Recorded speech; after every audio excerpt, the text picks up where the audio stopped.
आगे बढ़ते हैं। चुनावी रैलियों पर 22 जनवरी तक बढ़ी पाबंदी। निर्वाचन आयोग ने बैन को बढ़ाने का फैसला लिया है। इंडोर मीटिंग में 300 लोगों को शामिल होने की अनुमति दी गई है और 50% सीटिंग क्षमता के हिसाब से मीटिंग की इजाजत है। 50% सीटिंग जो क्षमता है उसके साथ ही ये कहा जा रहा है कि मीटिंग हो सकती है। रोड शो, सार्वजनिक रैलीज और जो पदयात्रा, उस पर अभी जो रोक लगाई गई थी 15 जनवरी तक, उसको बढ़ा दिया गया है। 22 तारीख तक के लिए कह दिया गया कि रोक जो है वो जस की तस रहेगी। राजनीतिक दल इसी हिसाब से अपनी प्लानिंग करेंगे किस तरीके से उनको आगे बढ़ना है। ये चुनाव आयोग ने साफ तौर से कह दिया है। अब चलिए इसी पर और जानकारी लेते हैं। अविनाश तिवारी जुड़ चुके हैं दिल्ली से। अविनाश, देखिए जो 15 जनवरी तक रोक थी उसको 22 जनवरी तक के लिए बढ़ा दिया गया है। ऐसे में अब राजनीतिक दल किस तरीके से आगे बढ़ते हैं, क्योंकि वर्चुअल माध्यम के अलावा कोई उनके पास और हथियार है नहीं और तरीका है नहीं कि लोगों से वो संपर्क कर सकते हैं। अब क्या होंगी जो राजनीतिक दलों की जो रणनीति है, जो स्ट्रैटेजी है, उसको लेकर क्या जानकारी आपको मिल पा रही है?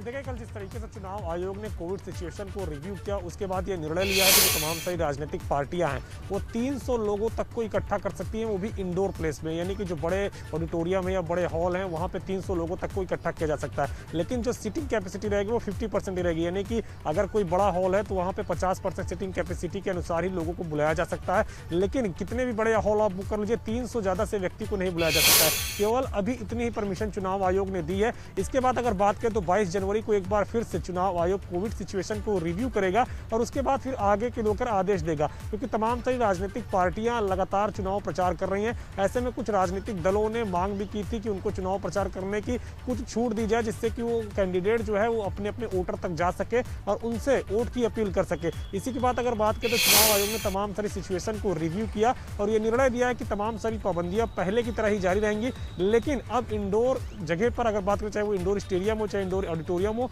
इंडोर प्लेसेस पर आप 300 व्यक्तियों तक को इकट्ठा करके वहां पे आप अपना प्रचार कर सकते हैं, वहां पे उनसे बातचीत कर सकते हैं। तो फिलहाल यही इजाजत दी गई है और इसी इजाजत के मुताबिक तमाम सारे उम्मीदवारों को अपना चुनाव प्रचार करना होगा। बाकी पहले की तरह डोर टू डोर कैंपेन जारी रहेगा, जहां पे 5 से अधिक लोगों को अनुमति नहीं है। यानी कि अगर आप डोर टू डोर कैंपेन कर रहे हैं तो 5 से ज्यादा लोगों को इकट्ठा नहीं कर सकते, केवल 5 लोग ही डोर टू डोर कैंपेन कर सकते हैं। अगर इससे ज्यादा आप इकट्ठा करते हैं तो आपके खिलाफ चुनाव आयोग कार्रवाई करेगा। ये चुनाव आयोग की ओर से सख्त हिदायत है और इसी नए नियमों के साथ अब तमाम सारे उम्मीदवारों को 22 जनवरी तक प्रचार अपना करना होगा। 22 जनवरी को एक बार फिर से कोविड सिचुएशन को रिव्यू करेगा चुनाव आयोग।